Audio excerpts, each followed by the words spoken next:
Alors, on reprend du coup le montage de la chambre Marbank.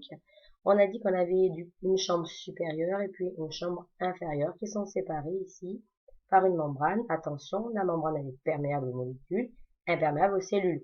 Donc là, déjà quand vous voyez ça, vous devez un petit peu par rapport à ce qu'on a dit tout à l'heure, voir là où on va en venir. C'est-à-dire que là, on va mettre en contact des cellules et ne pas les mettre en contact et voir si elles produisent une molécule qui peut agir de la chambre supérieure à la chambre inférieure par exemple ou inversement. Alors, ce qu'ils ont fait ici, on vous dit qu'ils ont pris donc une souris. Là encore, l'antigène, c'est les globules rouges de mouton qui sont reconnus comme un antigène par la souris, par les cellules immunitaires de la souris. On va au bout de 3 jours récupérer les lymphocytes. Ces lymphocytes B, ces lymphocytes T, donc sont isolés les uns des autres, les cultiver séparément. Et puis on va les mettre, du coup, suivant différentes combinaisons, soit dans la chambre supérieure, soit dans la chambre inférieure. On va ensuite récupérer le surnageant recueilli, et on va mettre en contact ce surnageant avec les globules rouges de mouton pour essayer d'identifier la présence d'anticorps. Alors là encore, comment est-ce qu'on identifie la présence d'anticorps? On va identifier la présence d'anticorps grâce à l'agglutination des globules rouges de mouton qui vont être effectués grâce aux anticorps dirigés contre les globules rouges de mouton. Donc là, attention, on vous le dit ici, on vous met carrément toutes les connaissances. Ici, il y aura bien information de complexe humain si vous voyez agglutination. Alors, prenons l'expérience, ici, expérience numéro 1. Alors, l'expérience numéro 1, on ne met aucun lymphocyte dans la chambre supérieure et dans la chambre inférieure, on met le lymphocyte B. On regarde du coup si le surnageant permet du coup d'obtenir une agglutination des globules rouges. On constate qu'il y a une faible agglutination des globules rouges. Qui dit agglutination dit formation de complexe humain et donc dit présence, alors mais faible présence d'anticorps dirigés contre les globules rouges de mouton. Bon, là on fait appel à nos connaissances, on sait que les lymphocytes B vont effectivement une fois qu'ils sont sélectionnés par la reconnaissance d'un antigène vont produire, ici c'est des bourgeons moutons, vont produire du coup vont se multiplier, c'est l'amplification qu'on a, puis ensuite se différencier en plasmocytes et produire des anticorps. Donc là, rien de surprenant. Expérience numéro 2, on ne met aucun lymphocyte dans la chambre supérieure, on met des lymphocytes dans la chambre inférieure. Ces lymphocytes sont les lymphocytes T, on n'a pas d'agglutination, pas de complexe humain, pas d'anticorps produits par les lymphocytes T. Là, on fait appel à nos connaissances, et les lymphocytes T n'ont aucun rôle dans la production des anticorps. Donc ici, c'est conforme à ce qu'on pourrait attendre de par nos connaissances.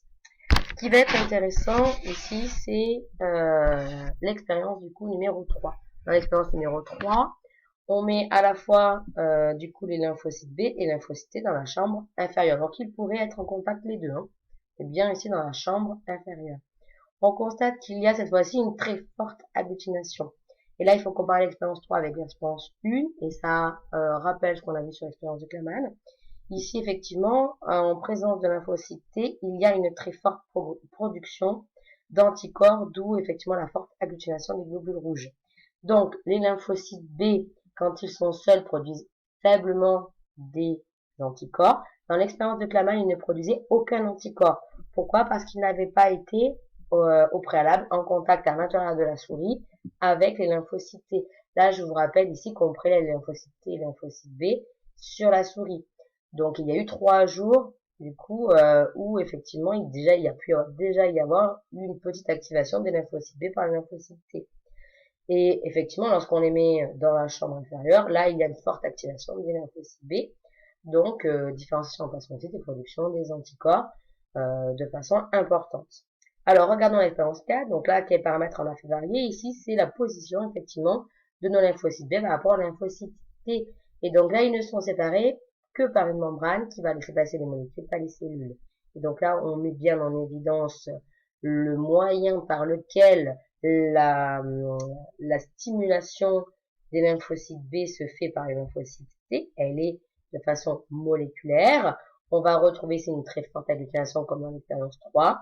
Donc c'est pas un contact direct entre lymphocyte B et lymphocyte T qui va permettre du coup l'activation des lymphocytes B qui produisent des anticorps, mais c'est via effectivement un intermédiaire moléculaire qui passe à travers cette membrane ici qui est perméable aux molécules.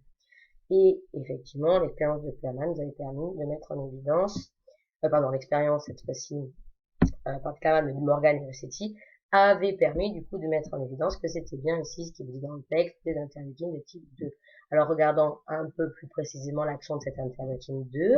Vous avez ce document-là dans votre livre. Qu'est-ce qu'on a fait ici? On regarde le nombre de plasmocytes pour une 4 10 puissance 4 lymphocytes B de départ. On regarde au fur et à mesure. Donc en fait, on regarde le nombre de plasmocytes que l'on va avoir pour une quantité donnée de lymphocytes B. Donc là, en fait, qu'est-ce qu'on mesure? On mesure la différenciation, donc pas la multiplication. Ici, on mesurait bien la prolifération cellulaire. Là, cette fois-ci, on va mesurer la différenciation des lymphocytes B en plasmocytes. Okay, puisque c'est en rapport de lymphocytes B initiaux. Et on le regarde en fonction de la concentration croissante en interleukine. On constate que à partir de 10 puissance 2, vous allez avoir, donc 10 puissance 2, c'est une unité internationale par litre, qu'on donne ici. On va avoir une très forte augmentation du nombre de lymphocytes. Donc ici, on a une forte différenciation des lymphocytes B initiaux en plasmocytes qui s'effectue lorsqu'on a des concentrations croissantes d'interleukine. L'interleukine, on peut donc conclure sur son rôle. Non seulement l'interleukine va permettre la prolifération cellulaire, c'est l'interleukine 2, mais en plus, ici, on voit qu'elle va permettre la différenciation des lymphocytes B en plasmocytes ici.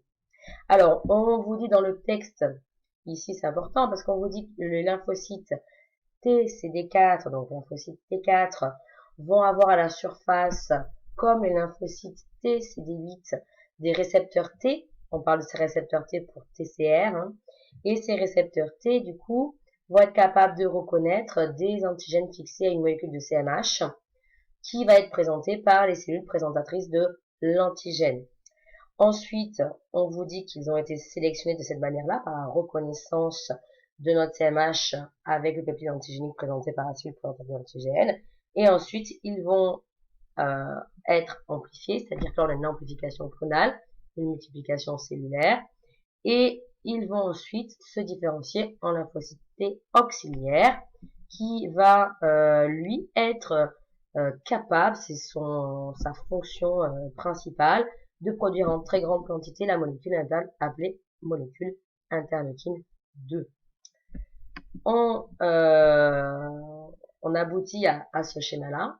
Donc ici, on constate effectivement qu'on a un lymphocyte qui va rentrer en contact avec un lymphocyte B.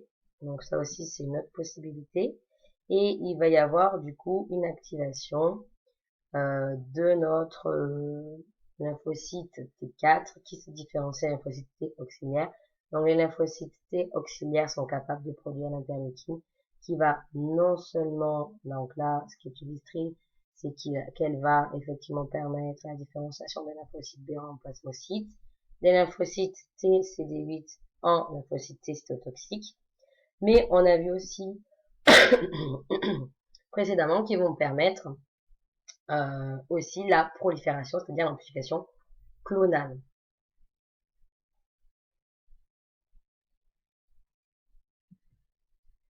Origine des lymphocytes T4. Alors, comme on l'a dit, hein, comme c'était dit dans le document d'avant,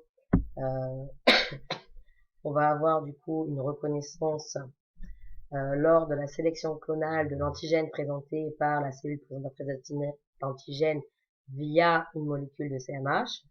Et donc, j'espère que vous allez le retenir, on répète, hein. Donc là, vous avez votre cellule présentatrice d'antigène, ça peut être une cellule dendritique qui a phagocyté lors de la réaction immunitaire innée l'antigène, le micro-organisme pathogène, donc le motif antigénique. Elle va donc présenter à la suite de cette phagocytose, elle va présenter le peptide antigénique ici sur une molécule de CMH. Mon lymphocyte TCD4 qui a un récepteur T qui permet de reconnaître ce peptide antigénique présenté par cette molécule de CMH va être activé. Les autres, qui ne sont pas capables de reconnaître cet antigène sur cette molécule de CMH, ne sont pas activés. On a bien une sélection clonale, on sélectionne le clone de lymphocyte T4 capable de reconnaître l'antigène présenté par la molécule de CMH. À partir de là, on attaque sur la deuxième, ici, étape, qui est l'étape d'amplification clonale. Donc là, vous allez avoir une amplification clonale qui se fait par mitose. On a tout un lot de lymphocytes T4 qui va être capable, du coup, de se différencier en lymphocytes T appelés auxiliaires, capables de sécréter des interleukines 2, on les appelle les LT4 auxiliaires sécréteurs. Et on a une deuxième partie des lymphocytes qui vont rester dans les ganglions pour constituer la mémoire immunitaire qu'on a ici. Alors si on récapitule sur un schéma bilan, donc là vous avez ce schéma bilan, je vous ai mis le PDF aussi dans les pièces jointes sur Pronote. Alors on retrouve les différentes étapes, vous voyez c'est les mêmes étapes à chaque fois pour les trois types de lymphocytes. Sélection clonale, amplification clonale, différenciation, et puis ensuite vous avez la phase effectrice, là où se déroule l'action, c'est-à-dire la réaction immunitaire adaptative qui permet d'éliminer l'agent pathogène qui a été dans l'organisme. Alors attention ici, je vous ai mis un deuxième schéma parce que celui-ci est incomplet. Là, regardez, ici on est en train d'illustrer la sélection clonale, sauf qu'il n'y a qu'un clone de lymphocyte B, qu'un clone de lymphocyte T4 et qu'un clone de lymphocyte T8. Donc du coup là, ce schéma-là, il est perfectible, puisqu'ici on pourrait rajouter, c'est ce qu'on a sur celui-ci. Donc celui-là est très complet, ce schéma-là. Donc je vous conseille de prendre celui-là aussi, ça peut être une bonne solution. Donc, sauf que celui-là, on vous a mis en plus la réponse immunitaire innée. Pourquoi? Parce qu'on a fait du coup intervenir nos phagocytes, notamment les cellules dendritiques, D ici pour dendritique, qui vont présenter ensuite l'antigène au lymphocyte T8 et au lymphocyte T4 lors de la sélection clonale. Donc les lymphocytes que l'on dit immunocompétents, c'est ceux qui sont capables de reconnaître l'antigène sur les lymphocytes T8 par exemple, l'antigène qui est présenté par la molécule CMH face aux dendritiques. Pareillement pour un lymphocyte T4 qui possède le récepteur T qui va reconnaître l'antigène présenté par le CMH de la cellule dendritique. Il y a activation de ce lymphocyte, de ce clone de lymphocyte T8 qui va subir une amplification clonale avec multiplication cellulaire par mitose. On a donc un grand nombre de lymphocytes T8 capables de reconnaître l'antigène et une partie va rester en mémoire, une autre partie va subir une différenciation. Donc une différenciation en lymphocytes T cytotoxiques. Pour les lymphocytes T4, on a une reconnaissance via le récepteur T ou TCR qui reconnaît du coup le motif antigénique présenté par le CMH de la cellule dendritique. On a du coup une activation de ces lymphocytes T4. Les autres qui ne sont pas compétents pour cet antigène-là ne sont pas sélectionnés ni activés. Et donc, celui qui est activé va subir une multiplication par mitose. Donc, on a un clone avec un grand nombre de cellules identiques de lymphocytes T4 capables de reconnaître l'antigène. Et une partie est mise en mémoire. Donc, ces lymphocytes T4 vont se différencier en lymphocytes T auxiliaires. Une partie est mise en mémoire. L'autre partie va sécréter des interleukines, notamment l'interleukine 2, qui va du coup aller activer la multiplication des lymphocytes T8 qui ont été ici activés et qui vont permettre aussi d'activer leur propre différenciation et leur propre multiplication. Ensuite, elle va également activer la multiplication des lymphocytes B qui eux ont des anticorps membranaires qui sont capables de reconnaître directement les molécules antigéniques. Donc là ici c'est pas une présentation par la cellule présentant des antigènes. Donc vous voyez ces anticorps membranaires capables de reconnaître directement les antigènes, notamment les protéines virales, la chasse des virus, etc. Ce qui va activer notre lymphocyte B compétent. Les autres, évidemment, ne sont pas activés dans ce cas-là, puisqu'ils ne reconnaissent pas l'antigène. Il y a donc une multiplication de ces lymphocytes B. Ces lymphocytes B, une partie va se différencier en plasmocytes qui vont sécréter des anticorps. Et puis une partie, du coup, est mise en mémoire, pareillement que ce qu'on avait dans les cas précédents pour nos autres lymphocytes. Les lymphocytes T auxiliaires, on voit bien qu'ils ont un rôle pivot dans la réaction immunitaire. Ils vont permettre de stimuler la prolifération des lymphocytes T8 qui ont reconnu l'antigène présenté par la molécule CMH. Ils vont permettre de stimuler également la différenciation en lymphocytes T cytotoxiques. Et ils vont permettre d'activer et de stimuler la prolifération des lymphocytes B qui ont reconnu l'antigène qui a pénétré à l'intérieur de l'organisme. Ils vont activer également leur différenciation. Et ces lymphocytes T auxiliaires vont s'auto-activer puisqu'ils vont également activer leur différenciation ici en lymphocyte auxiliaire, donc une espèce de d'amplification